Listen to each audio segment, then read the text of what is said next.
Live पार्श्वभूमीमध्ये आपल्या सर्वांचं स्वागत आहे। विधानसभा निवडणुकीच्या प्रक्रियेला वेग आला आहे। उद्या उमेदवारी अर्ज दाखल करण्याचा शेवटचा दिवस आहे। या अनुषंगाने अनेकांनी आपले उमेदवारी अर्ज दाखल केले आहेत। बीड येथील माजी जिल्हा परिषद सदस्य तथा बालाघाटावरील भाजपचे ज्येष्ठ नेते अशोक लोढा आपल्यासोबत आहेत। या ठिकाणी आपण आज त्यांच्याशी संवाद साधणार आहोत। लोढा साहेब, आपलं पार्श्वभूमीमध्ये स्वागत आहे। धन्यवाद।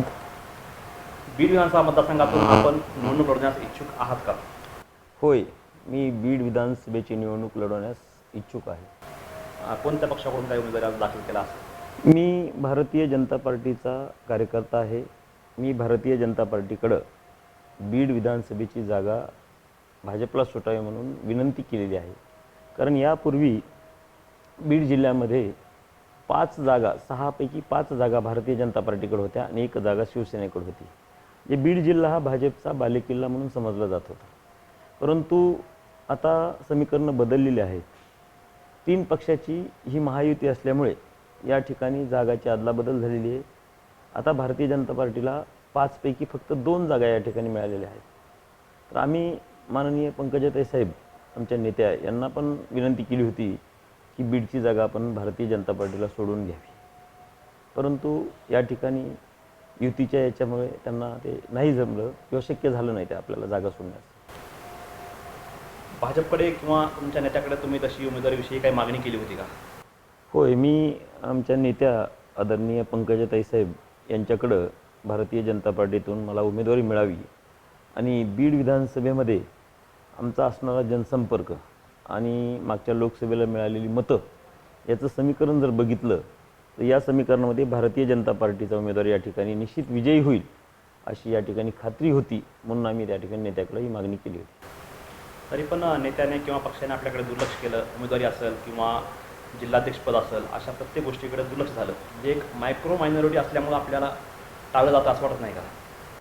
पक्षाने दुर्लक्ष केलं असं म्हणता येणार नाही, कारण की महायुतीमध्ये जागा वाटपूचे अनेक फॉर्म्युले बदललेले आहेत। त्यामुळं ताईसाहेबांना सुद्धा त्या ठिकाणी काही ॲडजस्टमेंट करावी लागली असणार आहे। आणि दुसरं, जिल्हाध्यक्षपदाची मागणी आम्ही केली होती, परंतु त्या ठिकाणी हे पद सध्या प्रभारी आहे।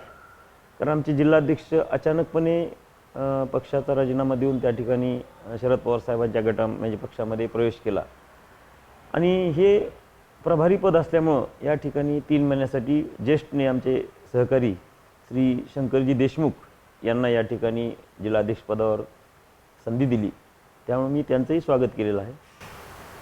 बीडची जागा महायुतीतून शिवसेनेला सुटत आहे। याच जागेवर राष्ट्रवादी काँग्रेसनेही दावा केलेला आहे। अशा परिस्थितीत भाजप म्हणून तुम्ही मैदानात उतरलात, नेमकं हे कसं?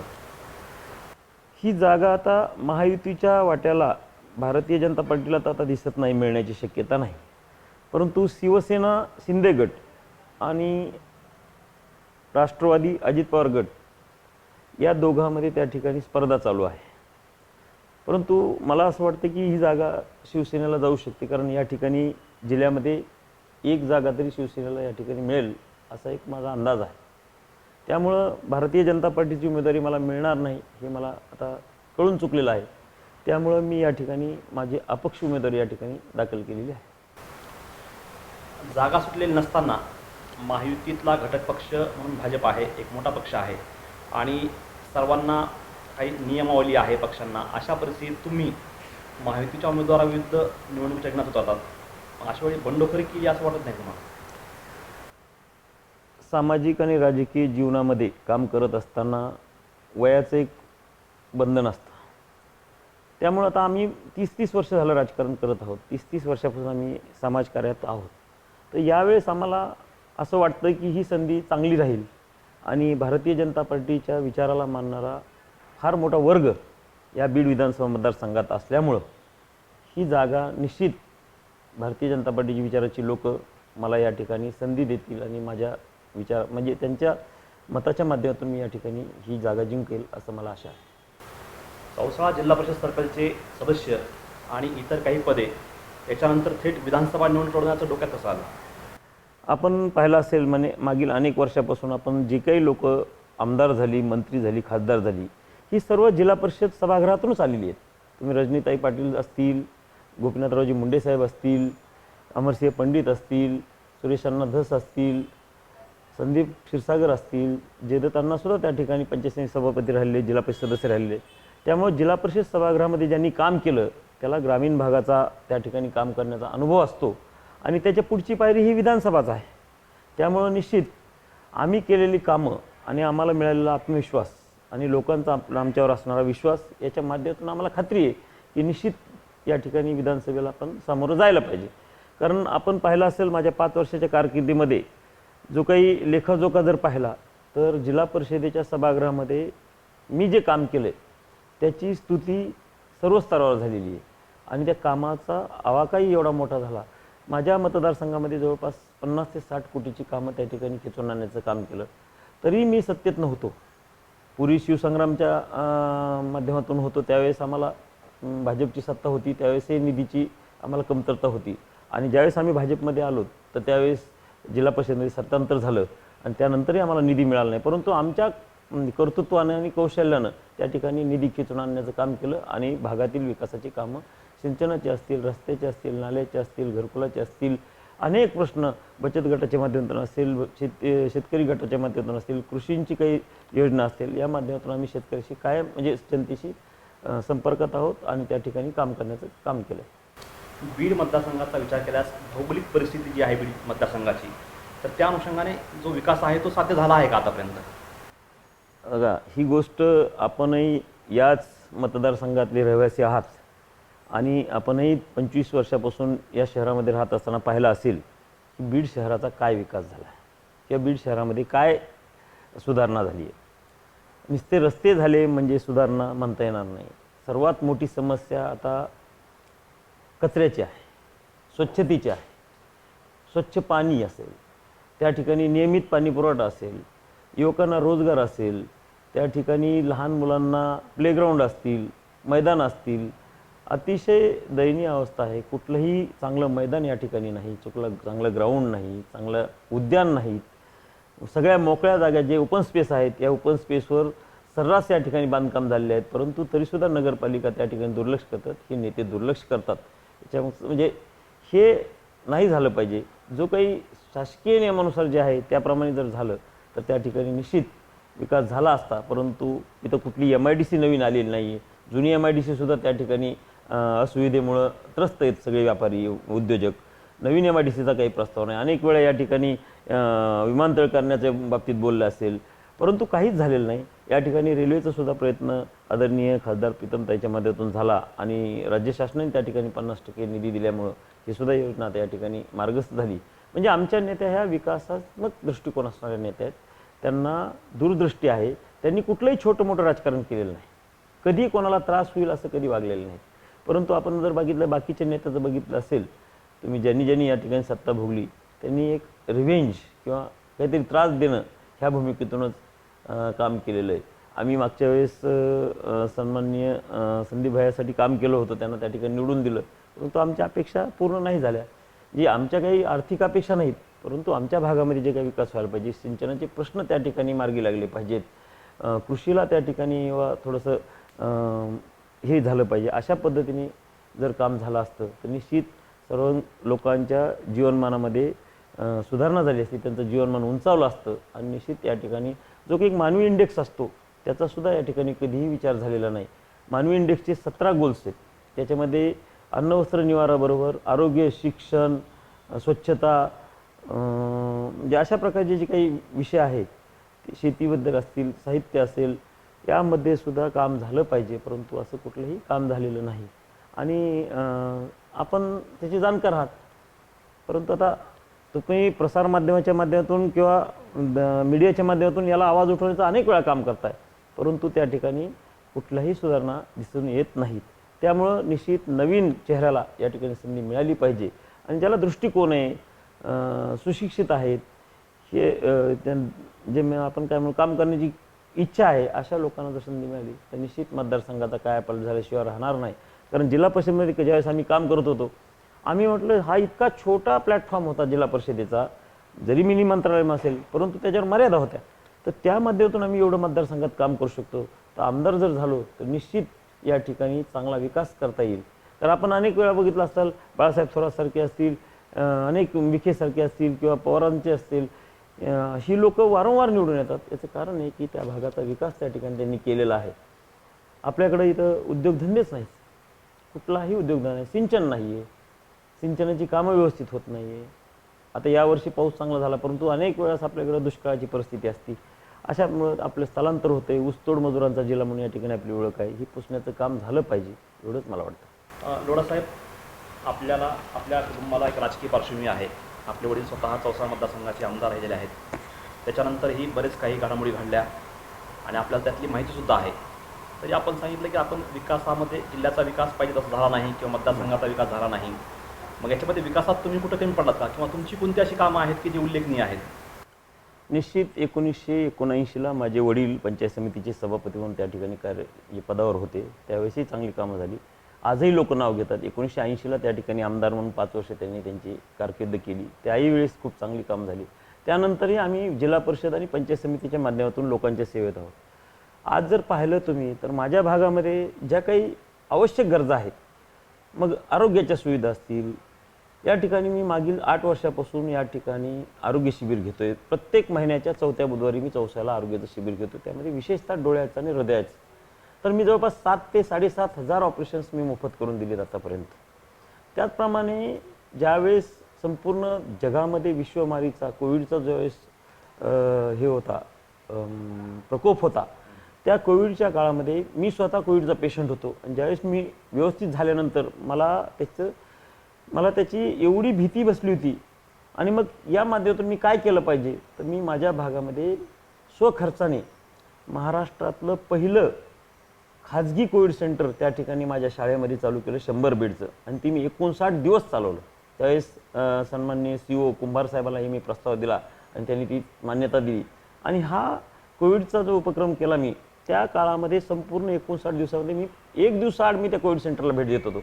आणि त्या असलेल्या पेशंटला विविध माध्यमातून, करमणुकीच्या माध्यमातून, प्रबोधनाच्या माध्यमातून, काही सांस्कृतिक कार्यक्रमाच्या माध्यमातून, योगाच्या माध्यमातून अशा प्रकारचे कार्यक्रम घेऊन त्या ठिकाणी मनोबल वाढवण्याचं काम केलं.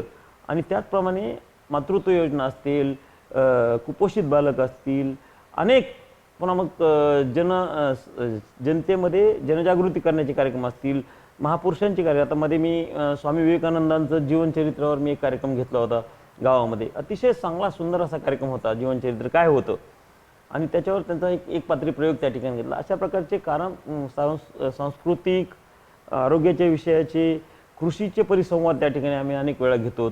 आणि विशेषतः आमच्या भागामध्ये ज्यावेळेस ऊसाची लागवड खूप होती आणि ऊस जात नव्हता, अशा परिस्थितीमध्ये आमचे बंधू आणि आम्ही त्या ठिकाणी खाजगी साखर कारखाना उभारण्याचं काम केलं. आणि आज मला वाटतं 20 वर्ष झालं तो कारखाना आज कार्यरत आहे. महाराष्ट्रात 1 वर्ष तर असं होतं 2007-8चं की संपूर्ण राज्यामध्ये सगळ्यात जास्त भाव देण्याचं काम आम्ही केलं. आणि विशेषतः शेतकऱ्यांचे प्रश्न सोडवण्याचं काम त्या ठिकाणी केलं. त्याचप्रमाणे बँकिंगच्या माध्यमातून आम्ही काम करतोय. आमची एक छोटीशी प्रियदर्शिनी महिला नागरी सहकारी बँक आहे, त्या माध्यमातून आम्ही आमच्या भागातील शेतकऱ्यांना कर्जाच्या माध्यमातून मदत करतो. अतिशय कमी वेळामध्ये त्यांना कर्ज मंजुरी देऊन त्यांना मदत करण्याचं काम त्या ठिकाणी करतो. वेळोवेळी त्यांच्या अडीअडचणी उभा राहण्याचं काम करतो. पतसंस्थेच्या माध्यमातून काम करतो. माझ्या 2 चौसाळ्याला 12वीपर्यंतची शाळा आहे, त्याच्या माध्यमातून आम्ही विद्यार्थ्यांच्या शैक्षणिक गुणवत्ता वाढीसाठी प्रयत्न करतो. बीडमध्ये एक शाळा आहे, पतसंस्थेचे 3 शाखा आहेत, आणि गोरक्षणसारखी संस्था, अशा अनेक माध्यमातून आम्ही लोकांच्या संपर्कात आहोत आणि दैनंदिन त्यांच्या अडीअडचणीला आम्ही कायम उभे आहोत. बीड मतदारसंघात असेल किंवा शहरावर असेल, गेल्या अनेक वर्षांपासून क्षीरसागरांची सत्ता आहे. याविषयी काय सांगाल? त्यांची कामं असतील किंवा बाकीची कामं असतील, त्याविषयी काय सांगाल? हे आता मी सांगण्यापेक्षा आपण पाहिलं असेल की संपूर्ण महाराष्ट्रात आपण बघितलं, परभणीला मेडिकल कॉलेज झाले, उस्मानाबादला मेडिकल कॉलेज झाले. जे लोकप्रतिनिधी आहेत त्यांनी बीडला मेडिकल कॉलेज आपलं नाही आहे. म्हणजे ही जी आपली एक शोकांतिका आहे, आपण जे वंचित आहोत, आपले विद्यार्थी, आपले जे काही तरुण वर्ग आहे, हा प्रत्येक गोष्टीत वंचित आहे ना. शिक्षणापासून वंचित आहे. उच्च शिक्षण आपल्याकडं चांगल्या दर्जाचं मिळत नाही आहे. फक्त आपल्याकडं सारडाजींनी त्या ठिकाणी चांगलं काम केलं आहे. मला सांगा, शासकीय आयुर्वेदिक महाविद्यालय किंवा शासकीय मेडिकल कॉलेज हे व्हायला पाहिजे, त्याच्या माध्यमातून की जेणेकरून विद्यार्थ्यांना आपल्या संधी मिळेल. आणि मला सांगा तुम्ही की आम्ही आता आनंद ऋषी हॉस्पिटलच्या माध्यमातून काम करतो आहे. अतिशय कमी माफक दरामध्ये आम्ही या ठिकाणी सुविधा देतोय. नगरचं जे आनंद ऋषी हॉस्पिटल आहे त्याची एक या ठिकाणी आम्ही डायग्नॉस्टिक सेंटर म्हणून चालू केलं आहे माफक दरात. आणि हृदयाचे पेशंट आम्ही ज्यावेळेस नगरला पाठवतो याचा आमचा उद्देश एक आहे की लोकांना आवश्यकता नसताना काही वेळा ऑपरेशन करायची आवश्यकता दाखवली जाते, तर त्याच्यापासून आम्ही ती सुटका करतोय.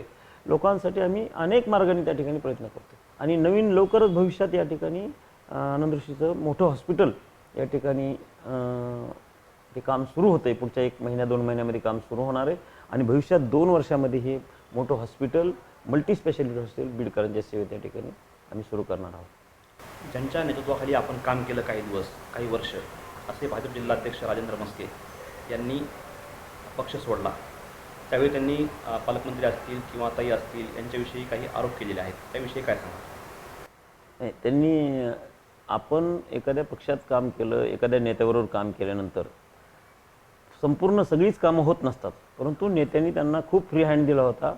त्यांचं 3 वर्षाची टर्म संपल्यानंतर त्यांना 1 वर्षाचं वाढीव अध्यक्षपद हे ताईसाहेबांनी JP नड्डा साहेबांना विनंती करून त्यांना सांगून तर त्या ठिकाणी मुदतवाढ देण्याचं काम केलं. आणि अशा परिस्थितीत त्यांना एवढी मोठी, जो भारतीय जनता पक्ष देशातच नव्हे तर जगामध्ये सगळ्यात मोठा पक्ष समजला जातो, त्या पक्षाचं जिल्हाध्यक्षपद त्यांच्याकडे असताना त्यांनी अनेक त्यांची वैयक्तिक कामं करून घेतली. गुत्तेदारीच्या माध्यमातून असलेल्या अनेक योजना त्यांनी पदरात पाडून घेतल्या. ताईसाहेबाच्या माध्यमातून त्यांनी अनेक कामं करून घेतली. आणि जाताना असे आरोप करणं नेत्यावर हे योग्य नाही. ठीक आहे, तुम्हाला जायचं आहे, तुमचे विचार नाही जुळले किंवा तुम्हाला कुठं दुसरीकडे संधी मिळत असेल तर तुम्ही जायला हरकत नाही, परंतु तुम्ही असा आरोप करून जाणं हे चुकीचंच आहे. आपण अपक्ष उमेदवार दाखल केलेला आहे. उद्या एखाद्या पक्षाने असेल किंवा तुमच्या स्वतःच्या भाजप पक्षाने असेल किंवा पंकजाताईने असेल, आपणाला सांगितलं की तुम्ही उमेदवारी अर्ज माघार घ्या, तर तुमची भूमिका काय असेल? आम्ही सर्वप्रथम पक्षाला हे निदर्शनास आणून देऊ की या ठिकाणी आम्ही कसं विजयी होऊ, आम्ही विजयाकडे कसं जाणार आहोत. कारण की शेवटी मतदार राजा जो आहे ना, त्याला त्याच्या जी भावना आहेत त्या भावना त्या ठिकाणी आम्ही त्यांच्यासमोर मांडू की लोकांची भावना भारतीय जनता पार्टीच्या उमेदवाराला मतदान करण्याचे आहे. परंतु या ठिकाणी जागा नसल्यामुळं आता मतदान स्प्लिटअप होऊ शकते किंवा त्याच्यामध्ये विभागणी होऊ शकते. तर ही विभागणी होऊ नये यासाठी ही उमेदवारी राहू द्यावे अशी आम्ही त्यांना विनंती करू. आणि शेवट त्यांना समजून सांगून त्यांचे काय आदेश येतात त्यानुसार त्यावेळेस आम्ही निर्णय घेऊ. जर उमेदवारी अर्ज राहिला आणि भविष्यात जर तुमच्या पक्षाने तुमच्या विरुद्ध महायुतीचा धर्म पाळला नाही म्हणून कारवाई केली तर तुमची काय भूमिका असेल? नाही, ही परिस्थिती निश्चित येणार नाही. कारण की या ठिकाणी आम्ही आमच्या नेत्यांच्या समोर आमची सगळी भूमिका मांडू, कशा पद्धतीने आम्ही या ठिकाणी निवडणुकीला सामोरं जाणार आहोत. आणि शेवट जरी युतीचा उमेदवार या ठिकाणी आला आणि जर तो विजयाकडे जाणार नसेल आणि जर मी त्या ठिकाणी विजयी होत असेल तर तो मी सुद्धा नंतर त्या ठिकाणी भारतीय जनता पार्टीसोबतच परत जाणार असल्यामुळे निश्चित असं काही माझ्यावर कारवाई होण्याचं काही कारण नाही आहे. कोणताही पक्ष आपल्यासोबत नाही आहे, नेता नाही आहे, मग तुम्ही मतदारसंघात नेमकं कसं झालं आणि प्रचाराचं नियोजन कसं असेल? बघा, मी जिल्हा परिषदेचे आपल्याकडे जवळपास 8 गट आहेत, जे काही अर्धे गण आहेत. काही गेवराई मतदारसंघात जातात, काही आष्टी मध्ये जातात, काही केजमध्ये जातो. या गटामध्ये माझ्या बालाघाटावरती 4 गण आहेत. त्या 4 गणामध्ये जवळपास 62,000 मतदान आहे. हा माझा दैनंदिन संपर्कातला भाग आहे. बीड शहरामध्ये मी भारतीय जैन संघटना असेल, आमचा जितो जैन इंटरनॅशनल असेल, या ठिकाणी मी त्याचा प्रमुख अध्यक्ष म्हणून या ठिकाणी काम करतो. यामुळे समाजाची माझी चांगली नाळ जोडलेली. आणि आमचा समाज जरी इथं कमी असला परंतु आमच्या समाजातील एक कार्यकर्ता 100 मतं जर आणायचं ठरलं तर 1000 कार्यकर्ते आहेत आमचे. तर 1000 कार्यकर्ते, 500 कार्यकर्त्यांनी जर 100 मतं जरी जुळले तर 50,000 मताची जुळवणी ते करू शकतात. आणि त्याचप्रमाणे आम्ही व्यापारी असल्यामुळे या व्यापारी संघटनेच्या माध्यमातून असणारी ओळख, आमचा हा मागासवर्गीय समाज असेल, दलित समाज असेल, मायक्रो ओबीसी असेल, वाणी समाज असेल, परत ब्राह्मण समाज असेल, आणि परत इथला असणारा जो काही मराठा समाज असेल, सर्व समाजामध्ये मुस्लिम समाज असेल, यामध्ये आमचे दैनंदिन संबंध आहेत. आणि आपणही ते पाहताय. त्यामुळं लोकांचा निश्चित आम्हाला त्या ठिकाणी पाठिंबा मिळेल. एक चांगला उमेदवार म्हणून त्या ठिकाणी आमच्याकडे पाहिलं जाईल. आणि निश्चित समाजाची चांगली निस्वार्थ सेवा करणारा कार्यकर्ता म्हणून आमच्याकडे पाहिलं जाईल. कारण की आपण दरवर्षी ते क्षीरसागराला निवडून देत आहेत, परंतु त्यांना आलेले अनुभव बघता नवीन चेहऱ्याला संधी देतील असं मला वाटतं. विधानसभा निवडणूक कोणत्या मुद्द्यावर लढणार? सर्वात प्रथम या ठिकाणी या शहरामध्ये असणारी स्वच्छतेची गरज, या ठिकाणी घनकचऱ्याचं व्यवस्थापन, सांडपाण्याचं व्यवस्थापन हे निश्चित चांगलं झालं पाहिजे. हे न झाल्यामुळे या ठिकाणी रोगराईचं प्रमाण वाढते. दुसरं, शुद्ध पिण्याचं पाणी नाही. आपण बघितलं असेल भिवारी गटार योजना या ठिकाणची रद्द झाली. खूप छोटे छोटे पाईप होते. मग त्यावेळेस त्याला जर थोडंसं अभ्यास करून केलं असतं, ते जर ते अंडरग्राऊंड जर त्या ठिकाणी नाले झाले असते तर आज या ठिकाणी तुम्हाला अस्वच्छता दिसलीच नसती. आपण पाहिलं तर आम्ही आता 64 ग्रामपंचायत आम्ही सध्या काम करतोय. मी जिल्हा परिषद सदस्य असताना अंजनवती ग्रामपंचायतमध्ये अशा छोट्या छोट्या गावामध्ये सुद्धा आम्ही भिहारी गटार योजना केल्यात आणि रस्ते मोठे झालेत. नाल्या नसल्यामुळं रस्त्याचं रुंदीकरण झालं आहे आणि अस्वच्छता बिलकुल राहिली. आज शहरात बघतोय 15-15 दिवस या ठिकाणी कचऱ्याची गाडी येत नाही. कुठेही जा, खाण कुठेही पडलेली आहे. आणि विशेषतः या घाणीमधून ही जी काही प्लॅस्टिकच्या बॅगमध्ये टाकून कचरा टाकतात ही जनावरं खात आहेत, जनावरं त्या ठिकाणी मरत आहेत. कारण जनावरांच्या पोटामध्ये अस्वच्छ अन्न जातं आहे, प्लॅस्टिक जातं आहे, यामुळं अतिशय वाईट परिस्थिती. त्याचप्रमाणे या शहरामध्ये चांगलं स्टेडियम म्हणजे मुलांना खेळण्यासाठी असलं पाहिजे. या ठिकाणी चांगले मैदान असले पाहिजेत, चांगले उद्यान असले पाहिजेत, त्या चांगल्या व्यायामशाळा त्या ठिकाणी शासकीय योजनेतून झाल्या पाहिजेत. कारण की खाजगी व्यायामशाळेत त्या ठिकाणी जावं लागतं लोकांना, म्हणजे त्या ठिकाणी पैसा द्यावा लागतो. त्याचप्रमाणे लोकांना भाजी मंडईचा विषय असेल, हे सुद्धा या ठिकाणी प्रश्न मार्गी लागणं गरजेचं आहे. लोक रस्त्यावर बसतात त्यामुळे ट्रॅफिकला अडचण होती. अनेक विषय आहेत. खरं तर सांगतो, बिंदुसरा नदीवरची पूल, मग तो जुना पूल असेल, दगडी पूल असेल किंवा आपण सुभाष सोडून जाणार पूल, हे ज्यावेळेस महापूर येतं त्यावेळेस ते पाण्याखाली असतात. म्हणजे इतकी वर्ष झालं सत्तांतर होऊन म्हणजे सत्तेत असतात तरीसुद्धा ते पुलं, नवीन पूल मोठे होणं अशा प्रकारचं काहीच होत नाही. चमनसुद्धा ठीक आहे, थोडंफार डेव्हलपमेंट झाली, परंतु त्या ठिकाणी चांगली व्यवस्था झाली पाहिजे. लोकांना ग्रामीण म्हणजे ते पेठबीड भागातील लोकांना कुठलं साधन आहे, करमणुकीचं साधन नाही. सगळ्यात महत्त्वाचं आरोग्याचं उपकेंद्र बीड शहरामध्ये नगरपालिकेने उपकेंद्रच आरोग्याचे चालवायला पाहिजेत, शाळा चालवायला पाहिजेत. आज इंग्लिश स्कूलमध्ये विद्यार्थी जात आहेत, पैसे देऊन जात आहेत. मला सांगा, नगरपालिका चांगल्या शाळा चालू होत्या पूर्वी, पण त्या शाळा दिसत नाहीत आता. आरोग्याचं केंद्र व्हावं म्हणून अनेक वर्षापासून प्रयत्न आहे, घोषणा अनेक वेळा झाल्या की उपकेंद्र त्या ठिकाणी पेठबीडमध्ये करीमपुऱ्यात होतं आहे म्हणून किंवा तिकडं, परंतु काही झालं नाही. आपण बघितलं तर सार्वजनिक शौचालयाची व्यवस्था बघितली तर अतिशय दयनीय आहे. बिंदुसरीच्या कडेला जे काही सार्वजनिक शौचालय अतिशय घाण व्यवस्था आहे तिथं. म्हणजे ह्याच्यासाठी स्लॉटर हाऊस असेल, बाहेर जागा घेतली ती 2 एकर स्लॉटर हाऊसला खाटीक समाजाने स्वतः पैसे दिले, परंतु नगरपालिकेने त्या ठिकाणी पुढाकार घेऊन केलं नाही. 4 एकर जागा त्या ठिकाणी होणार होती आणि त्या ठिकाणी स्लॉटर हाऊस होणं गरजेचं होतं. म्हणजे बंदिस्त, कारण नियम काय सांगतो की स्लॉटर हाऊस हे बंदिस्त पाहिजे. कोणाच्या जीवनशैलीवर आम्ही प्रश्न उठवत नाही, परंतु त्यांना असणारी सुविधा ही व्यवस्थित असली पाहिजे. अशा प्रकारचं काम जर झालं तर इतकं काम करण्यासारखे नवीन MIDC झाले पाहिजे. या ठिकाणी चांगल्या उद्योग आले पाहिजेत. मोठे मोठे उद्योग तुम्ही आणा ना, तुमच्या ओळखीच्यानुसार तुम्ही एखादं छोटं मोठं ॲन्सिलरी युनिट आणू शकता.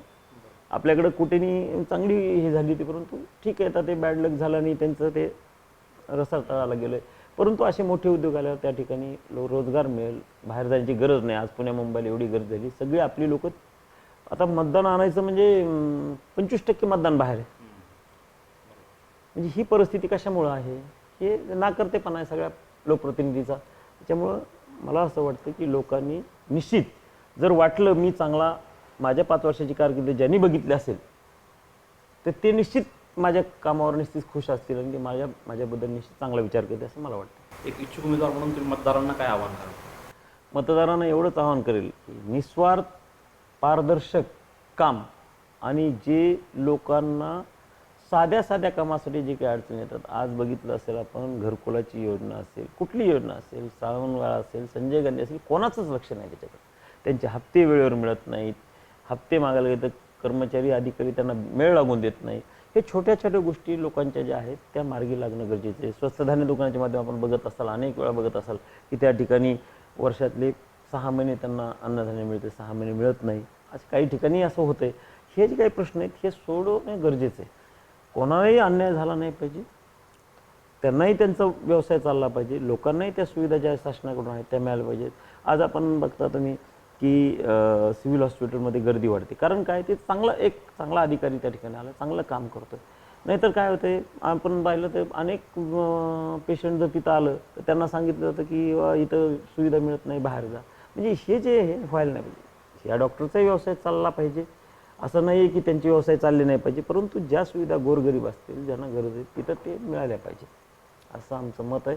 आणि निश्चित तुम्हाला सांगतो की चांगलं काम करण्याचं हे प्लॅटफॉर्म आहे. विधानसभा म्हणजे महाराष्ट्राचा सर्वोच्च सभागृह आहे आणि या सभागृहामधून जे तुम्ही प्रश्न मांडताल त्या प्रश्नावर शासन गांभीर्यानं दखल घेतं आणि ते प्रश्न सोडवण्यासाठी त्या ठिकाणी निश्चित आपल्या माध्यमातून त्या ठिकाणी मदत होते.